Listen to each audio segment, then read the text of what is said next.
3856 ዘመን እግዚአብሔር ታቦት አልሰጠም። ለምንድን ነው እንደዛ ያደረገው? ታቦት አልሰጠም እስከዚያ ድረስ። ከሙሴ ሲደርሱ ግን ታቦት ሰጠ። ለምን? እግዚአብሔር ስራው አይለወጥም። ቀድሞ ስለምን አይሰጥም?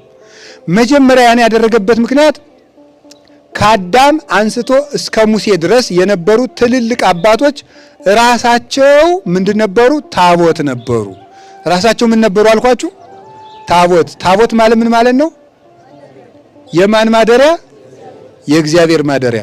እስከዚያ ድረስ ማን ነበር ታቦት? ትልልቅ አባቶች ቅዱሳን እነ አብርሃም፣ እነ ይስሐቅ፣ እነ ያዕቆብ፣ እነ ኖህ፣ እነ ሄኖክ፣ እነ አቤል፣ እነ መላሌል፣ እነ ያሬድ፣ እነዚህ ሁሉ እነ ማቱሳላ፣ እነዚህ ታቦት ነበሩ። እግዚአብሔር ያደረባቸው ሕጉን በወረቀት ጽፎ የሰጣቸው ሳይሆኑ በሰሌዳ በብራና የጻፈባቸው ሳይሆኑ ሕጉን በልባቸው የጻፈባቸው። ስለዚህ ከአዳም እስከ ሙሴ ያለው ዘመን ምን ይባላል? ሕገ ልቡና ይባላል። ለምን? እግዚአብሔር ሕጉን በመጻፍ ሳይሆን በምናቸው ነበር የሚጽፍላቸው? በልባቸው ነበር የሚጽፍላቸው።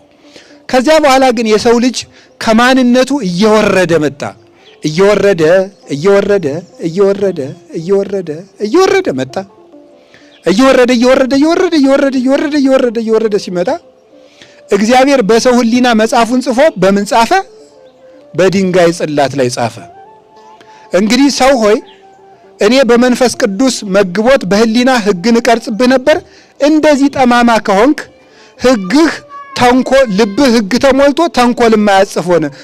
ሕግህ ተንኮል ተሞልቶ ሕግ ምኑ ላይ ልጻፍ? ስርዝ ድልዝ የበዛበት ወረቀት ምን ላይ ያጽፋል? በቃ ልባችን ስርዝ ድልዝ ምን ላይ ልጻፍብህ? ሕጉን እንግዲህ ውጭ ላይ ጽፍብሃለሁ፣ እዚያ ለፍተሃት ነው አለ። እጽፍልሃለሁ አለ። አንዱ እሱ ነው። ሁለተኛ እስራኤል ግብፅ ተሰደው ሳለ ጣዖት ለምደው ነበረ። የተቀረጸ ምስል ለምደዋል። ምን የኛ አምላክም አይታይ ማለት ጀመሩ። እኛ የሚታይ አምላክ የለን፣ ግብፃውያን አምላክ አላቸው። እኛ የምናየው ነገር የለንም፣ ዝም ብሎ አምላክ በሰማይ አለን የሚባለው እያሉ ማንጎራጎር ጀመሩ። እኛ ማየት እንፈልጋለን አሉ። ነው እንዴ አለ እግዚአብሔር። ሙሴ እንዲያውም እግዚአብሔር እንደዚህ ብሏቸዋል ሲላቸው ምን ዝም ብሎ እግዚአብሔር እንደዚህ ብሏቸዋል ይለናል። እንዲያውም ሁለተኛ አንተ እንዳትናገረን እዚህ በኋላ ማን ይናገረን አሉ። ሰው እኮ ጥጋው ግርም ነው የሚያደርገው እኮ። እንዲያውም እግዚአብሔርን ነው እንጂ ሁለተኛ አንተ እንዳትመጣ አሉት።